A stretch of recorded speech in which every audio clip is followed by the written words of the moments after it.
pas pour longtemps puisqu'on va prendre la Bible pour pouvoir commencer.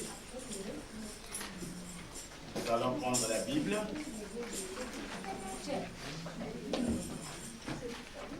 Et rapidement nous prenons le psaume 121. Nous prenons le psaume 121, verset 1. Si nous avons trouvé, nous nous mettons debout. Et quelque part, nous préparons aussi 2 Rois, chapitre 6. Nous lisons le psaume 121 et quelque part, nous mettons un petit doigt sur 2 Rois, chapitre 6. Nous allons commencer à partir du verset 24. Mais lisons d'abord le psaume 121. Donc, quand on a trouvé le psaume 121, on met un petit doigt à côté de 2 Rois, chapitre 6. Parce qu'on va enchaîner.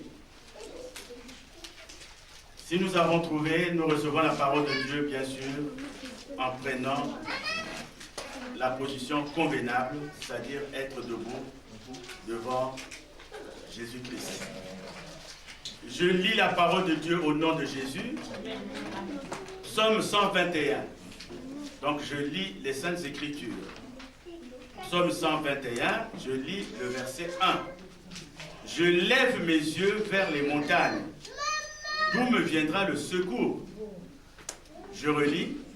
Je lève mes yeux vers les montagnes. D'où me viendra le secours? Donc je recule.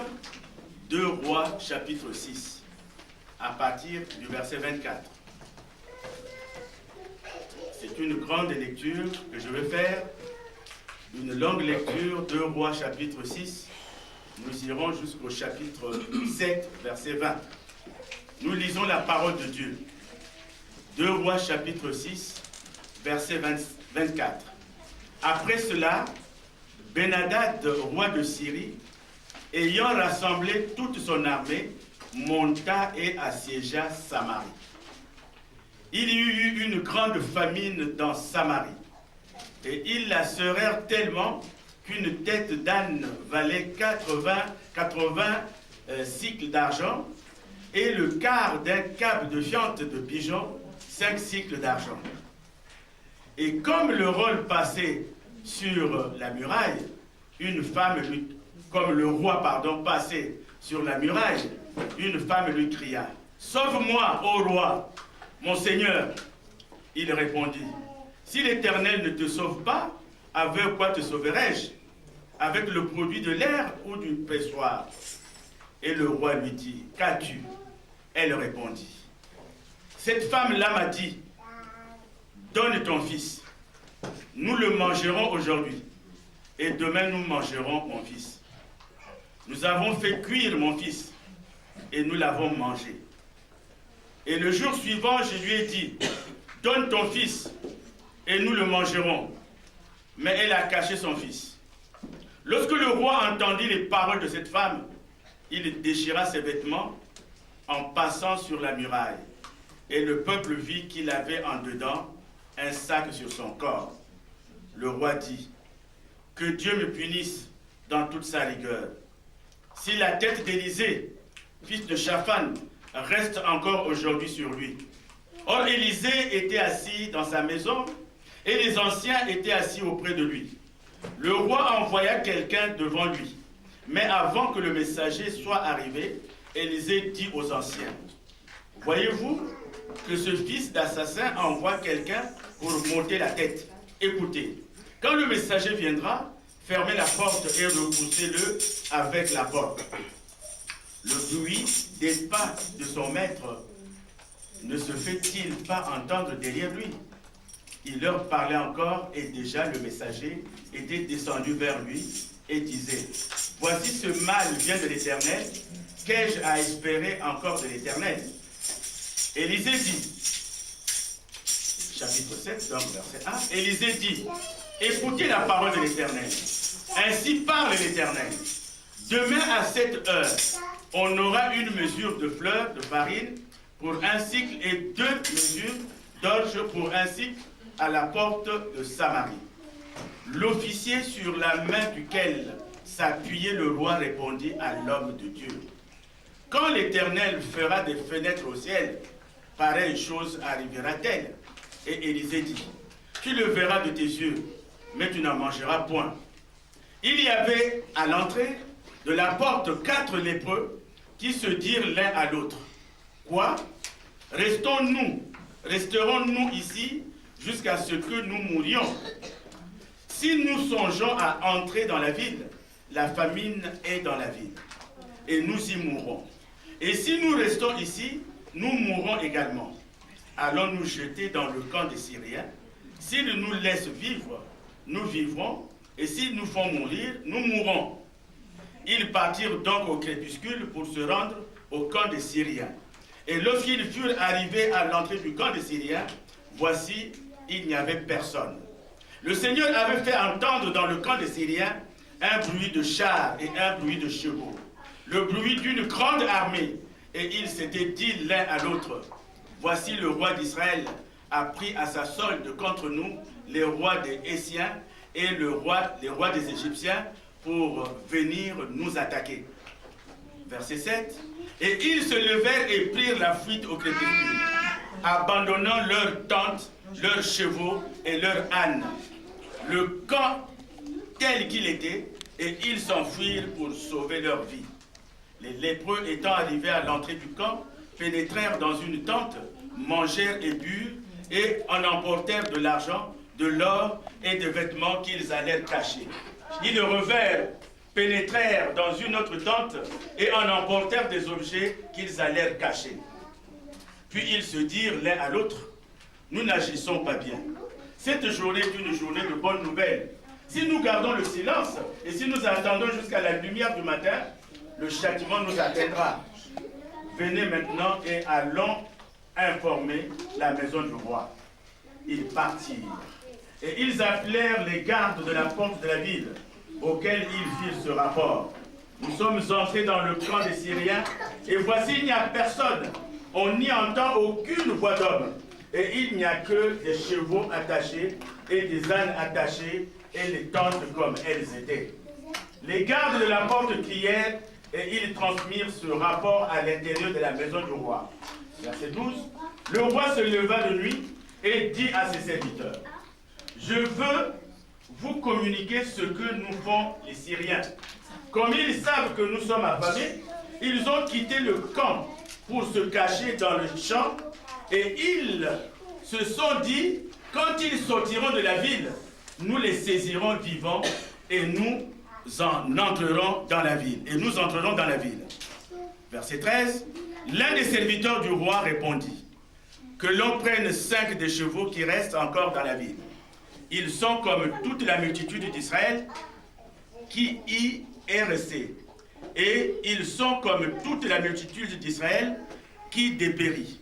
Et envoyons voir ce qui se passe. Verset 14. On prit 2 chars avec les chevaux, et le roi envoya des messagers sur les traces de l'armée des Syriens, en disant, allez et voyez. Ils allèrent après eux jusqu'au Jourdain. Et voici, toute la route était pleine de vêtements et d'objets que les Syriens avaient jetés dans leur précipitation. Les messagers revinrent et le rapportèrent au roi. Le peuple sortit et pilla le camp des Syriens, et l'on eut une mesure de fleurs de farine pour un cycle et 2 mesures d'orge pour un cycle, selon la parole de l'Éternel. Le roi avait remis la garde de la porte à l'officier, sur la main duquel il s'appuyait. Mais cet officier fut écrasé à la porte par le peuple, et il mourut, selon la parole qu'avait prononcée l'homme de Dieu, quand le roi était descendu vers lui. L'homme de Dieu avait dit alors au roi, quand on aura 2 mesures d'orge pour un cycle et 1 mesure de fleurs de farine pour un cycle, demain, à 7 heures, à la porte de Samarie.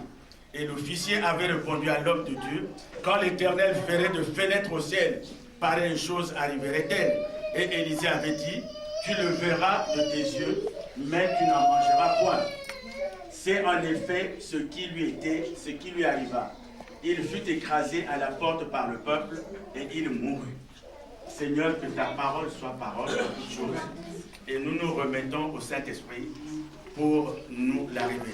Au nom de Jésus. Amen. Amen. Asseyons-nous bien. C'est vrai, le texte était long. Il fallait faire cette lecture. Alors, le titre du message, c'est tout simplement la main souveraine de Dieu. La main souveraine de Dieu. La main souveraine de Dieu. Nous avons commencé notre lecture par le psaume 121 qui nous dit au verset 1 « Je lève les yeux vers les montagnes, d'où me viendra le secours ?» En tout cas, cette parole introduit ou traduit une situation difficile. Une situation dans laquelle on cherche du secours. Donc c'est une situation de souffrance. Une situation qui est pénible, une situation qui peut être une situation de maladie, qui peut être une situation de pauvreté, qui peut être une situation, en tout cas d'une souffrance morale, une situation d'une souffrance physique, une situation d'une souffrance spirituelle, et pourquoi pas une situation d'amertume. On est dans l'amertume, on est dans la détresse, on est dans la solitude et on cherche du secours. Mais avant de lever les yeux vers les montagnes, parce que en ce temps-là, on pensait que Dieu vivait dans les montagnes. Donc en levant les yeux vers les montagnes, on espérait voir Dieu ou encore lui parler d'une manière directe. Alors on lève les yeux vers les montagnes, mais avant de lever les yeux vers les montagnes, c'est sûr qu'on s'est approché de quelqu'un qui semble nous aimer, quelqu'un qui semble être en accord avec nous, en harmonie avec nous, quelqu'un qui semble être sage. Et nous savons que la sagesse qu'il peut posséder ne peut être qu'une sagesse terrestre. Une sagesse terrestre. Alors on aura fait le tour de nos amis, on aura fait le tour de nos connaissances, on aura fait le tour des gens qui peuvent nous aider, mais malheureusement, le problème est toujours là. D'où me viendra le secours? Le problème est toujours là. D'où me viendra le secours? On regarde autour de soi, personne ne vient à notre secours. Alors là, on commence à se tourner vers la sagesse d'en haut. On commence à se tourner vers cette main qui est souveraine de Dieu, une main qui intervient au moment opportun, au moment qui est précis, jamais en retard, jamais en avance, mais qui intervient au moment opportun, au moment qu'il faut. Mais toujours est-il que nous restons toujours à nous poser la question, d'où me viendra le secours? Qui va m'aider dans la situation où je me trouve, dans la situation de maladie où je me trouve, dans la situation de chômage où je me trouve, dans la situation de perte d'emploi où je me trouve, dans la situation de stérilité où je me trouve, la situation d'infécondité. Qui va m'aider? D'où me viendra le secours? Alors c'est là effectivement qu'on se rend compte qu'il y a une puissance venant d'en haut. C'est là qu'on se rend compte qu'il y a quelqu'un qui peut déranger, qui peut transformer ce qui est impondérable, ce qui est impossible, qui peut le rendre possible. Il y a quelqu'un qui peut changer la donne. Parce qu'il nous dit dans Marc 9, verset 23, tout est possible à celui qui croit. Il nous dit tout est possible à celui qui croit. Ta situation n'est pas une situation qui ne peut pas changer. Ta situation peut changer, mais crois seulement. Cela est possible. Tout est possible à celui qui croit. Donc on est devant cette introduction, on est devant ce problème qui se pose à nous et nous avons besoin, en tout cas, du secours. Ceci, c'est... Mais le plus souvent, c'est lorsqu'on est justement dans cette situation de détresse, lorsqu'on est dans cette situation d'impossibilité, que Satan nous fait des propositions. Satan nous propose des expédients. Satan va nous proposer des choses qui semblent faciles. On se dit que ça ira avec lui. Mais malheureusement, ce n'est qu'un leurre. C'est un menteur, c'est un trompeur. Mais quand tu n'es pas affermi, tu te laisses facilement aller dans des propositions qui ne sont pas les propositions de Dieu. Alors Satan, justement, nous garde dans un certain vagabondage. On devient vagabond, mais d'une manière charnelle. Parce qu'on aura vu l'oncle, on aura vu le neveu, on aura vu le grand-père, on aura vu le collègue de travail, on aura vu la femme qui est de l'autre côté, on aura vu telle personne. C'est un vagabondage qui est seulement charnel. Un vagabondage charnel et qui n'apporte pas la solution. Qui n'apporte pas la solution parce que nous, enfants de Dieu, nous sommes sûrs d'une chose. Nous sommes sûrs d'une chose. Et déjà, quand nous allons dans l'évangile selon l'apôtre Jean, chapitre 8, verset 32, la Bible nous dit que vous connaîtrez la vérité et la vérité vous affranchira. 8, donc Jean chapitre 8, verset 32. Vous connaîtrez la vérité et la vérité vous affranchira. Nous savons que nous avons la vérité. Parce qu'il y a un homme qui a déclaré, qui nous a dit, je suis le chemin, je suis la vérité, je suis la vie. Cet homme ne peut pas mentir. Donc nous connaissons la vérité. Et nous, enfants de Dieu, nous savons que cette vérité, nous ne pouvons la trouver qu'en Jésus-Christ. En dehors de lui, il n'y a que mensonge. Alors les expédients que Satan nous propose, ce sont des expédients qui sont dangereux et qui nous amènent en tout cas des problèmes. Parce qu'on va accuser tout le monde. Mon malheur vient d'un tel, mon échec vient d'un tel. Surtout nous, Africains, on va accuser un tel, on va accuser tel autre. Tel autre m'avait demandé ça, mon père m'avait demandé ça, je n'ai pas donné. Donc, c'est ce qui explique le fait que je puisse être au chômage. Il y avait mon oncle qui m'avait demandé ça, je n'ai pas donné. C'est ce qui fait que je sois en infécondité. Il y avait donc en un mot, il y avait, ça nous entraîne des problèmes, et des problèmes qui sont dangereux. Parce que on va même supposer que le ciel va nous tomber sur la tête. En tout cas, tout est contre nous. Même la lumière est contre nous. Le vent qui souffle est contre nous. C'est-à-dire, tout devient contre nous.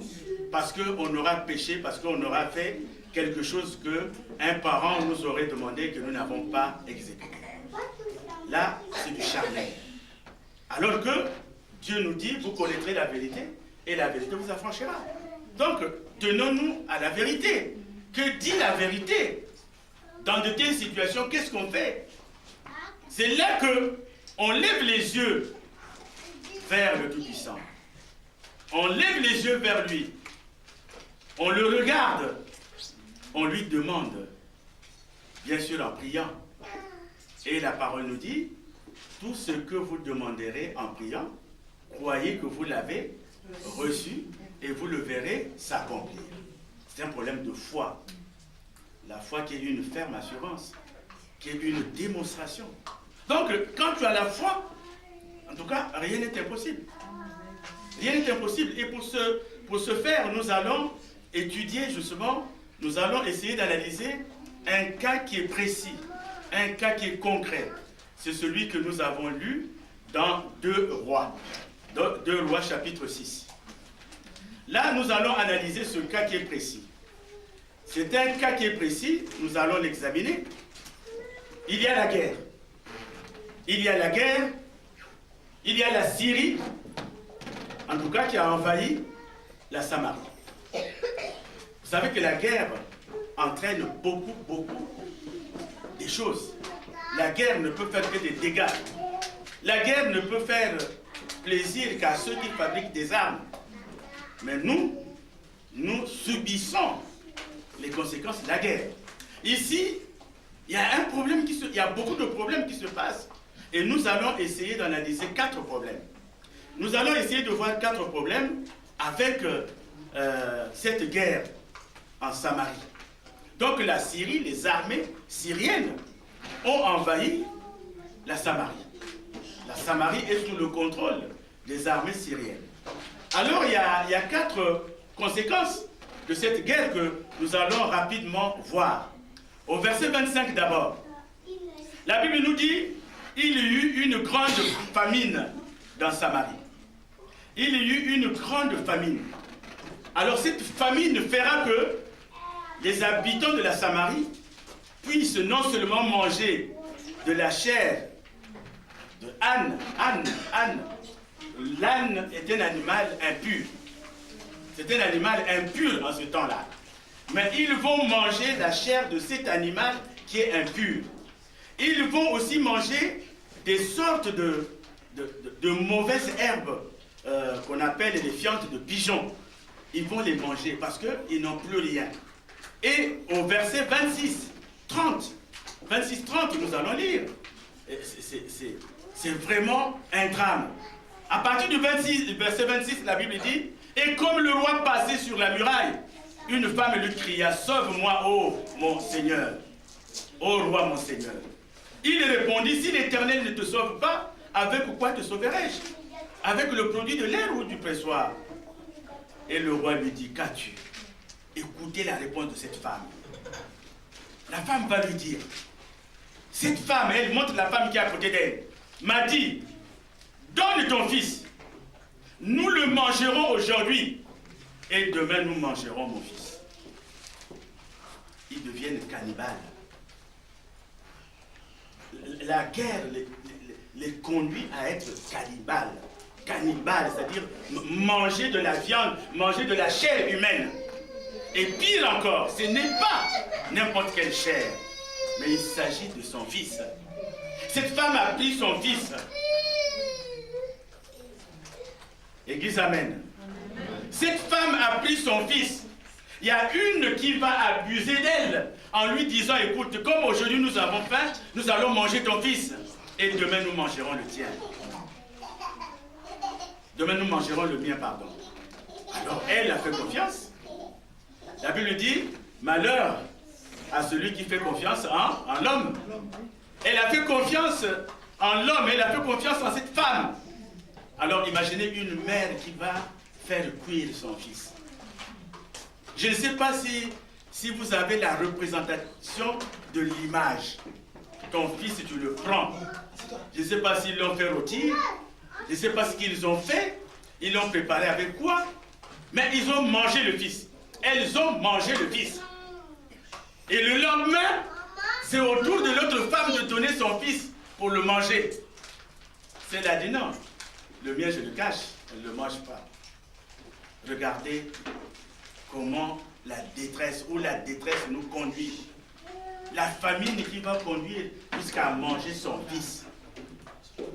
C'est qu'il n'y avait rien à faire. C'est-à-dire que ces deux femmes sont dans la détresse. Elles vont perdre tout espoir. Elles vont perdre vraiment tout sentiment, toute idée de s'en sortir, toute initiative, toute tentative de s'en sortir. Elles sont perdues. Elles sont perdues. Elles vont manger leur propre fils. Alors qu'avant, ces femmes-là ne mangeaient pas de la chair humaine. Aujourd'hui encore, quand nous le disons, ça donne vraiment de la chair de poule. Manger son fils. C'est voir que on peut être dans une situation de désastre. On peut être dans une situation qui fait qu'on n'a plus rien à faire. On peut être dans une situation qui fait que vraiment on ne s'en sort plus. Alors ils ont mangé le fils. Et le roi qui dit, mais moi je ne peux pas te sauver. Parce que le roi lui-même a besoin d'être sauvé. Il ne peut pas se sauver. Alors c'est le drame, c'est dramatique. La situation que la population de la Samarie est en train de traverser. Et quand nous allons au verset 6, au chapitre 6 toujours, verset 31-33, il y a aussi un problème qui est là. Verset 31-33, nous lisons quoi? Le roi dit, que Dieu me punisse dans toute sa rigueur. Si la tête d'Élisée, fils de Shaphan, reste aujourd'hui sur lui. Or, Élisée était assis dans sa maison et les anciens étaient avec. Donc le roi en veut à l'homme de Dieu. Le roi en veut à Élisée. Élisée est prophète. Pourquoi en veut-il à Élisée? Parce que Élisée a dit que la Samarie va l'emporter. Que la Samarie va gagner. Que la Samarie va gagner. Et la famine que nous avons aujourd'hui, elle prendra fin. Nous aurons abondamment à manger. Donc le roi est dans une incrédulité. Cela arrive aussi. Parfois quand tu es dans une situation difficile et qu'un frère t'exhorte, qu'un frère te dise, il y a quelque chose à faire, je connais quelqu'un qui peut faire quelque chose. Alors tu doutes, tu dis c'est pas possible. La situation a tellement duré, la situation a tellement perduré que rien ne peut être fait. Tu restes dans le doute, tu restes incrédule.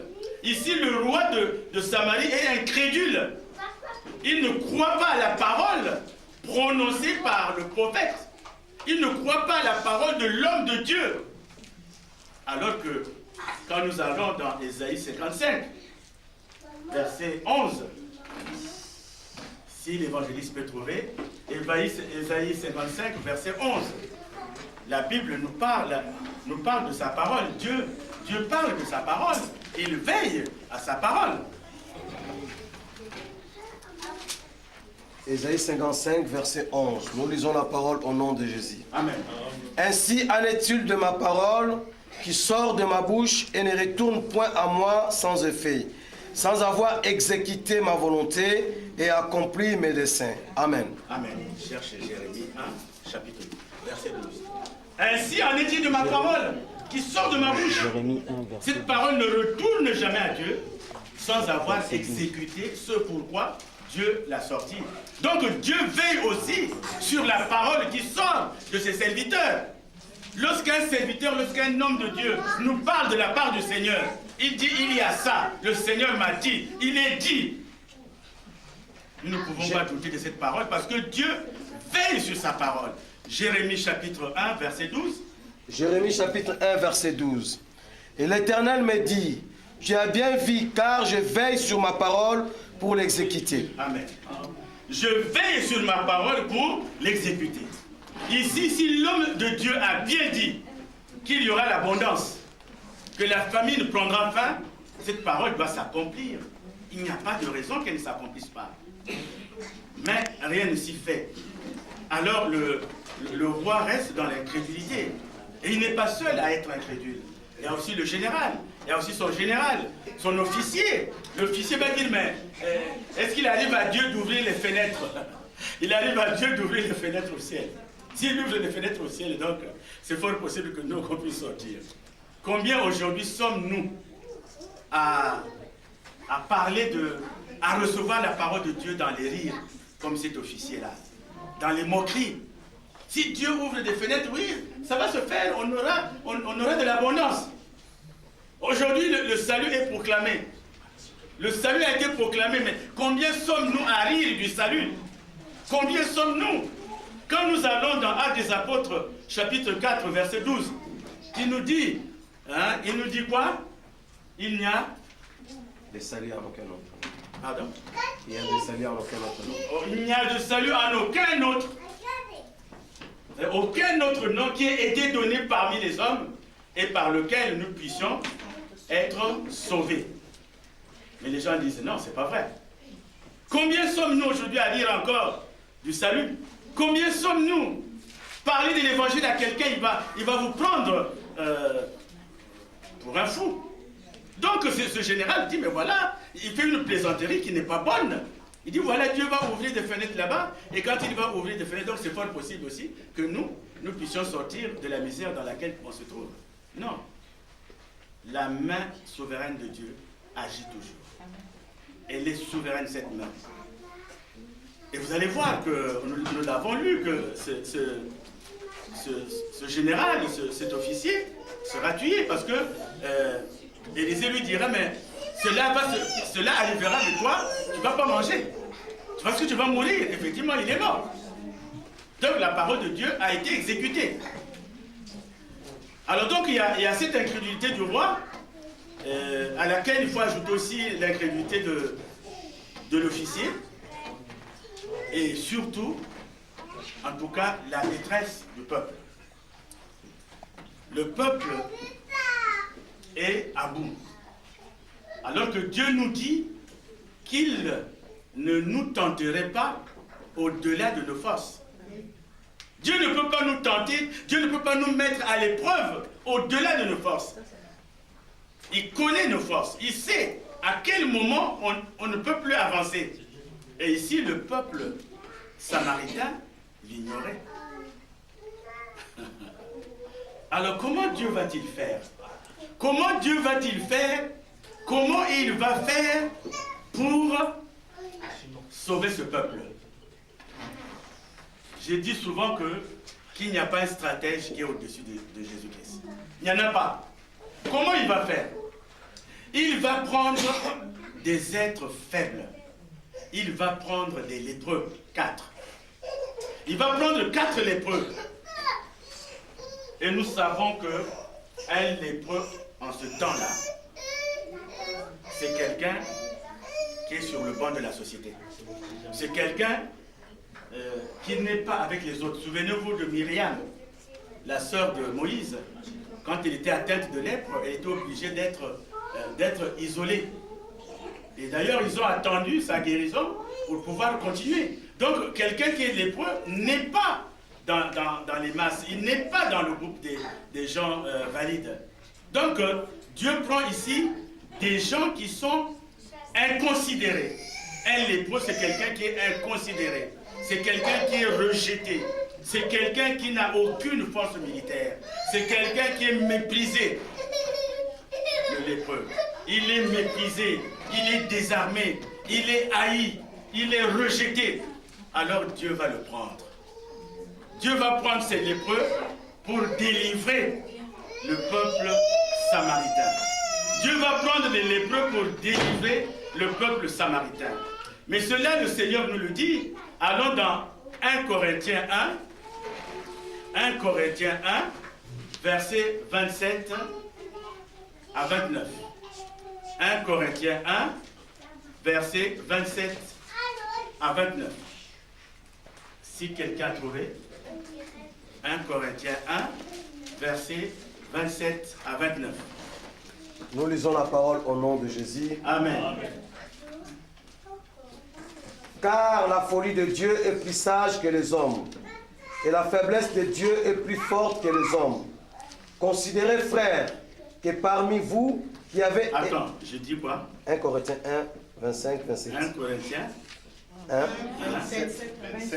27 à 29. Ah, ok. 1 Corinthiens 1, 1, 27 à 29. Voilà. Mais Dieu a choisi les choses folles du monde pour confondre les sages. Amen. Dieu a choisi les choses faibles du monde pour confondre les fortes. Et Dieu a choisi les choses viles du monde et celles qu'on méprise, celles qui ne sont point pour réduire à néant celles qui sont, afin que nulle chair ne se glorifie devant Dieu. Amen. Dieu choisit les choses faibles. Dieu va choisir ici des choses rejetées. Dieu va choisir ici des lépreux qui sont rejetés, des lépreux qui sont faibles, pour pouvoir sauver ce peuple, pour pouvoir agir. Il va choisir non pas des militaires, non pas des généraux, mais il va choisir des choses faibles. Les choses faibles ici, ce sont les lépreux qui sont abandonnés. Et c'est eux qui vont partir. C'est eux qui vont sauver le peuple. Donc Dieu, c'est le plus grand stratège. Mais avant qu'il n'arrive, lui-même aura combattu. Avant qu'il n'arrive, lui-même aura combattu. Dieu aura combattu. Et eux, ils vont trouver le résultat de ce que Dieu a fait. Donc ils vont partir. Et quand nous lisons toujours dans 2 Rois chapitre 7, au verset 6, la Bible dit, le Seigneur avait fait entendre dans le camp des Syriens un bruit de chars. Donc les Syriens qui étaient là ont entendu un bruit de chars. Un bruit de chars. ils entendent les chars. Et un bruit de chevaux. Et la Bible dit quoi? Le bruit d'une grande armée. Ils entendent les chars, ils entendent les chars. Qu'est-ce qu'ils vont faire? Ils vont fuir. C'est la débandade. Ils prennent la poudre d'escampette. Donc ils vont fuir. Voyez comment Dieu agit. Il n'envoie pas une armée, mais il envoie son esprit. Il envoie son esprit. Dieu est souverain. Dieu est souverain. Il sait que son peuple souffre.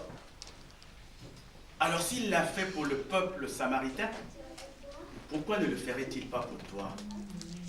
Donc ce peuple samaritain, ce peuple de Syrie va fuir.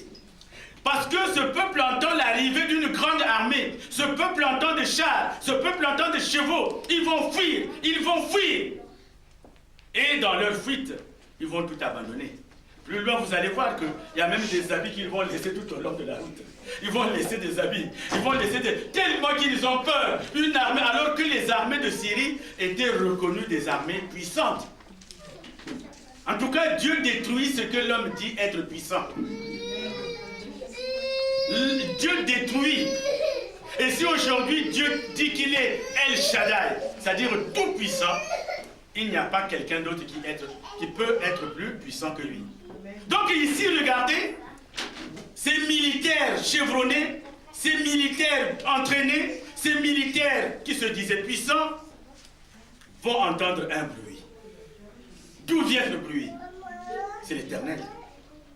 Alors le bruit, les chevaux, une grande armée, ils vont fuir. Ils vont fuir. Et lorsque les lépreux arrivent, au fait, Dieu les avait choisis pour être témoins de cette scène, pour être témoins de ce miracle, pour être témoins. Et lorsque eux, ils vont arriver, il n'y a plus personne. Ils s'en doutent un peu. Ils s'en doutent un peu. Ils entrent dans une tente, tout est vide. Ils vont manger, ils vont boire. Ah, c'est bon. Encore deuxième tente, tout est vide. Ils vont manger, ils vont boire. Après, il y a un qui se dit, ah non, non, non, ce qu'on fait là, c'est pas bon. Il faut qu'on avertisse le roi. Afin que nos frères qui souffrent encore puissent aussi en bénéficier. Regardez la main souveraine de Dieu ici. Cette main dans la Bible, nous l'avons déjà vue dans la Bible avec... quand vous allez dans Exode, Exode chapitre 14, Exode chapitre 14, vous allez voir ça, Exode chapitre 14. C'est cette main souveraine de Dieu qui va sauver le peuple d'Israël. Un peuple qui était en esclavage pendant beaucoup d'années, pendant plusieurs années en Égypte. Mais lorsque Dieu a décidé de le libérer, lorsque Dieu a décidé de l'envoyer dans le pays où coule le lait et le miel, Pharaon n'est pas content. Pharaon est versatile. Son oui n'est pas oui. Alors qu'est-ce qu'il fait? Il envoie après le peuple des armées pour anéantir ce peuple. Et Moïse avance avec le peuple. Vous savez que le peuple hébreu n'était pas un peuple facile. C'était pas un peuple facile. Quand bien même ils ont été témoins des miracles, mais ils ne cessaient de dire à Moïse, mais où nous amènes-tu? Il nous fallait donc venir mourir ici. Pauvre Moïse, il en a bavé. Mais l'objectif de Dieu devait s'accomplir. Et c'est ainsi que, quand vous le voyez dans Exode chapitre 14, Exode chapitre 14, vous avez le problème de Moïse, qui à l'aide d'un bâton, le bâton qui est tout simplement l'Éternel Dieu lui-même, va fendre la mer Rouge en deux. Et ils vont traverser. C'est comme je dis souvent, en ce temps-là, quand les Israéliens se déplaçaient, ils ne se déplaçaient pas avec une chemise, mais ils se déplaçaient avec les chèvres, ils se déplaçaient avec les poulets, ils se déplaçaient avec les animaux qu'ils avaient. Donc, c'était une grande caravane. Et Dieu va laisser le temps à la caravane de traverser. Et lorsque les armées de Pharaon vont arriver, la Bible dit que les eaux les ont engloutis. C'est un miracle. C'est la main souveraine de Dieu. Donc Dieu l'a fait et il le fait toujours. Et vous verrez cela aussi dans 1 Samuel 17. 1 Samuel 17 qui nous parle de ce jeune David, inexpérimenté. Jusque-là, David était berger, un jeune berger, qui va affronter un général philistin expérimenté, qui s'appelle Goliath. Un général philistin, non seulement général de son état, mais son physique inspirait la peur. Un général qui était presque un colosse. Il faisait peur à l'armée d'Israël. Et lorsque le jeune David arrive, il dit, moi je vais combattre au nom de l'Éternel. Moi je vais combattre au nom de l'Éternel des armées. Et Goliath est tombé. Donc David va utiliser la main souveraine de Dieu pour faire tomber Goliath. Alors Dieu le fait ici. Dieu le fait ici. Ils vont fuir. Ils sont vaincus. Alors, je ne sais pas aujourd'hui quel est le problème qui te tracasse. Je ne sais pas aujourd'hui quel est le problème qui est le tien. Je ne sais pas aujourd'hui quelle est ton interrogation. Je ne sais pas aujourd'hui ce qui te tracasse. Mais sache que la parole de Dieu n'est pas une histoire qu'on raconte. La parole de Dieu est un vécu. La parole de Dieu, c'est des choses vécues. Ce n'est pas quelqu'un qui se met debout et qui écrit des histoires comme on aime tant raconter dans nos villages. On raconte des histoires. La Bible, les Saintes Écritures, ce n'est pas de l'histoire. Les Saintes Écritures, c'est la vérité spirituelle. Dieu agit ici d'une manière souveraine. Ce peuple est sauvé par 4 lépreux. Des lépreux qui ne savaient même pas manier une arme. Des lépreux qui étaient incapables même, je ne sais pas, de tirer sur qui que ce soit. Dieu l'a fait. Donc c'est un miracle vécu. Et bien sûr, nous chrétiens, nous n'oublions pas le plus grand miracle qui s'est passé au mont Golgotha. Au mont Golgotha, il y avait un homme innocent. Il y avait un homme qui était venu pour nous sauver. La Bible dit, dans Jean chapitre 3, verset 16, la Bible dit que Dieu a tant aimé le monde qu'il a envoyé son Fils unique, afin que quiconque croit en lui ne périsse point, mais qu'il ait la vie éternelle. Donc Dieu a envoyé son Fils pour nous sauver. Dieu l'a envoyé. Mais qu'est-ce que nous avons fait à ce Fils? Nous lui avons fabriqué des couronnes d'épines. Nous l'avons flagellé. Nous l'avons traité de bandit. Nous l'avons traité et même par rapport à un bandit qui était là. Un bandit qui violait, qui détruisait. Les gens ont préféré choisir ce bandit. Parce qu'ils ont pris Jésus-Christ pour un bandit. Donc, la parole de Dieu est la même. Parce que celui que nous appelons parole de Dieu n'a pas changé. Celui que nous appelons parole de Dieu, qui est Jésus-Christ, il dit qu'il est l'alpha et l'oméga. Il est le commencement et la fin. Il est le premier et le dernier. Il ne change pas. Il est le même hier, aujourd'hui et éternellement. Il ne change pas. Alors, bien-aimé, toi qui as accepté la parole de Dieu, dis-toi que le secours que tu demandes est à ta portée. Le secours que tu demandes est à ta portée. D'ailleurs, ta solution est déjà là. Mais tu as des yeux qui ne voient pas. Parce que tes yeux sont brouillés par le doute. Tes yeux sont brouillés par le doute. Le doute, c'est-à-dire te met en prison. Et tu ne vois pas ce que Dieu fait dans ta vie. Avec ce Dieu, tout est possible. Marc nous dit, tout est possible à celui qui croit. Si seulement tu crois, cela s'accomplira. C'est un Dieu qui est merveilleux. Alors ici, ils sont sauvés. Ils sont sauvés et tout ce que Dieu a promis s'est accompli. Et je voulais parler de la plus grande victoire. C'est celle remportée, en tout cas, au mont de crâne qu'on appelle le mont Golgotha. Il s'est passé un problème il y a plus de 2000 ans aujourd'hui. Un problème qui s'est passé là-bas. Un problème qui s'est passé là-bas. Il y avait un homme qui nous aimait, qui était venu pour nous. Cet homme avait été crucifié. Cet homme avait été crucifié. En tout cas, les souverains sacrificateurs qui étaient là, tous ces gens se disaient, cet homme-là est dangereux. Cet homme est dangereux, si seulement on peut le faire crucifier, nous aurons la paix. Or qu'en ce temps-là, celui qui était cloué sur le bois, c'est quelqu'un qui était malfaiteur. Lui, il a été traité de malfaiteur. Alors ils l'ont cloué, ils ont attendu, et il a dit, avant de partir, il a dit, Père, pardonne-leur, car ils ne savent ce qu'ils font. Je vous dis que cette intercession de Jésus a une importance.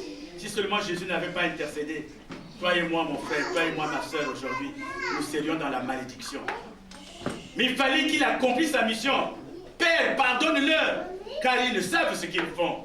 C'est une intercession qui a une importance. Alors ils ont attendu. Voilà, ils ont dit, il a dit qu'il le ressusciterait au 3e jour. Ils ont attendu le 1er jour. Le 1er jour, je ne sais pas en ce temps-là s'il y avait du champagne. Je ne sais pas s'il y avait du champagne en ce temps-là, je ne sais pas. Mais s'il y en avait, il y a des gens qui devaient sabler du champagne. Le 1er jour, ils attendent. Il est ressuscité, non, mais voilà. On vous avait dit que c'était un imposteur. En tout cas, il dansait. Toutes les danses, il dansait. Le 2e jour, il se sent encore dansé. Ressuscité, non, mais voilà. On vous l'avait dit. Mais il est mort, enterré, il va mourir, il n'y a rien, c'est fini. Mais, le 3e jour. Alléluia. Alléluia. Amen. Le 3e jour. Le 3e jour. Vous savez, quand quelqu'un est en train de rire, en train de se moquer de quelqu'un, aujourd'hui vous parlez du mal de quelqu'un, vous êtes en train de rire. Regardez comment votre bouche est ouverte en train de rire. Mais dès que vous voyez la personne contre qui vous parlez, votre bouche ouverte. Vous ne savez plus parler. Donc tous ces gens qui dansaient, il y en a même qui se sont arrêtés. Donc il est en train de danser. Ressuscité. Alléluia. Alléluia. C'est pour ça que nous ne disons pas que Jésus était Dieu, mais nous disons que Jésus est Dieu. C'est pour ça que nous ne disons pas que Jésus était, mais nous disons Jésus est. Alléluia. Parce qu'il est vivant. Alléluia. Parce qu'il est vivant. Il est vivant. Alléluia. Dis à ton frère, ta soeur, il est vivant. Il est vivant. Il est vivant. Il est vivant. Alléluia. Il est vivant. Alléluia. Alléluia. Oh, imaginez la fierté de ceux qui étaient à côté de lui. Imaginez la fierté. Le 1er jour, il n'arrivait plus à dormir, les pauvres. Le 2e jour, il n'arrivait plus à dormir. Il y en a même qui pleuraient. Il y en a même qui pleuraient. Surtout sa maman Marie, oh là là. Elle a pleuré, la pauvre. Et puis, elle est ressuscitée. Quoi? On l'a vu là-bas. On l'a vu. Oui, on l'a vu. Mais malheureusement, parmi eux, il y a un Thomas. Thomas dit, ah, cette affaire-là, moi, tant que je n'ai pas vu, là, non. Vous êtes en train de raconter n'importe quoi. Et le jour où Thomas arrive et le voit, il dit, mon Seigneur. Jésus lui dit quoi? Tu m'appelles mon Seigneur parce que tu m'as vu? Heureux ceux qui ont cru sans voir. C'est toi et moi. Amen. Alléluia. Heureux nous qui avons cru sans voir. Alléluia. Est-ce qu'on peut acclamer pour lui? C'est toi et moi, mon frère. Heureux ceux qui ont cru sans voir. Nous n'avons pas vu, mais nous avons cru. Nous savons qu'il est vivant. Alléluia. Il est vivant. Il est vivant aujourd'hui et ressuscité. Jésus est vivant. Mais si Jésus est vivant, pourquoi pleures-tu? Pourquoi pleures-tu? Qu'est-ce qui te tracasse, mon frère? Parce que tu es allé faire le permis de conduire, tu as échoué. Et tu te dis que la vie s'arrête là. Mais c'est le même inspecteur. C'est le même inspecteur qui t'a dit que tu as échoué. c'est le même qui va te donner l'attestation de réussite. Alléluia. On ne va pas le changer. C'est le même. Alléluia. Quoi, tu pleures parce que tu es allé, je ne sais pas comment on appelle ça, au tribunal, et puis là-bas on a dit non, la carte on ne te la donne pas, parce que tu as dit ceci. Et tu reviens de là fatigué, comme si tu avais tué quelqu'un. Alors il nous dit dans Josué 1, verset 3, il dit quoi? Quelqu'un a-t-il trouvé? Josué 1, Josué chapitre 1, verset 3. Tout lieu, est-ce que quelqu'un a trouvé, peut lire à haute voix? Josué chapitre 1, verset 3. Est-ce que quelqu'un a trouvé, peut-il lire à haute voix? Oui, vas-y frère. Vas-y. Je lis la parole. Amen. Tout lieu que foulera la plante de tes pieds, je vous le donne comme je l'ai dit à Moïse. Amen. Amen. Tout lieu que foulera la plante de ton pied, de votre pied ou de vos pieds, je vous le donne comme je l'ai dit à Moïse. C'est un Dieu qui dit quelque chose et accomplit ce qu'il dit. Alléluia. Toi, tu reviens, tu es fatigué. Qu'est-ce qu'il y a? Oh, ils m'ont tiraillé là-bas. Ils me posaient des questions, je n'arrivais pas à répondre. Et voilà, ils m'ont dit échec. Alléluia. Bien-aimé, ta situation trouvera une solution. Aujourd'hui, les gens qui te voient, tu es belle femme, tu te promènes, tu es belle femme, ton mari te chérit, tu es très bien, tu ne manques de rien. Et les jalouses à côté de toi disent, mais elle a une beauté, elle est fière, mais où est l'enfant? Où est l'enfant? Où est l'enfant? Donc toi, quand tu entends ça, tu dis, où est l'enfant? Tu commences à pleurer. Seigneur, où est l'enfant? C'est peut-être ma mère qui m'a... Non. Alléluia. Ta mère ne peut pas te maudire. Dieu a seulement dit, aucune femme ne sera stérile. Alléluia. Aucune ne sera stérile. Mais la Bible dit, aucune n'avortera. Ton problème à toi, ma soeur, peut-être que dans ton jeune âge, tu avais fait des avortements. Cela n'est pas impossible. Tu avais peur de tomber enceinte dans ce temps-là. Tu avais fait des avortements. Maintenant que tu veux demander pardon à ton Dieu, plie tes genoux et demande pardon pour cet avortement. Demande pardon pour ces avortements. En tout cas, la Bible nous parle de Anne. Anne est une femme. Vous savez, les mamans le savent. Les mamans savent que quand elles sont deux au mariage, il y a une qui met au monde et l'autre pas. Celle qui ne met pas au monde à la pauvre. Dès que le ventre commence à pousser, dès qu'elle a un petit ventre, elle attend que ça pousse, que ça soit visible. Alors elle change de démarche. Regardez toutes les femmes qui sont enceintes. Elles ne marchent plus comme d'habitude, mais elles ont une démarche spéciale. Et là, devant la rivale, on montre son ventre pour dire que moi, mon ventre est arrondi. Mais ne pleure pas. Parce que ce Dieu a dit que tu ne seras pas stérile. L'essentiel est que tu crois seulement. Alléluia. Amen. Et oui, ça fait longtemps que tu cherches à travailler. Tu travailles. Tu cherches à travailler, mais tu ne trouves pas. Tu te dis, mais certainement qu'il y a un problème. Il n'y a pas de problème. Rappelle seulement sa parole au Seigneur. Tu as dit que l'homme vivra à la sueur de son front. L'homme vivra à la sueur de son front. Et tu dis même que celui qui ne veut pas travailler ne doit pas manger. Or que moi, je dois manger. Or que moi, je dois travailler. Le travail, ton CDI, est sûr. Et les gens seront même dégoûtés. C'est-à-dire, ils ne vont plus comprendre. Toi qui étais délaissé, maintenant tu travailles. Toi qui étais délaissé, maintenant tu as ceci, tu as cela.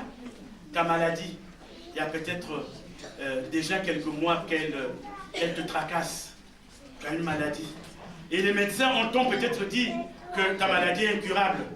Ils l'ont peut-être dit par erreur parce qu'ils ne comprennent pas que tu as un Dieu.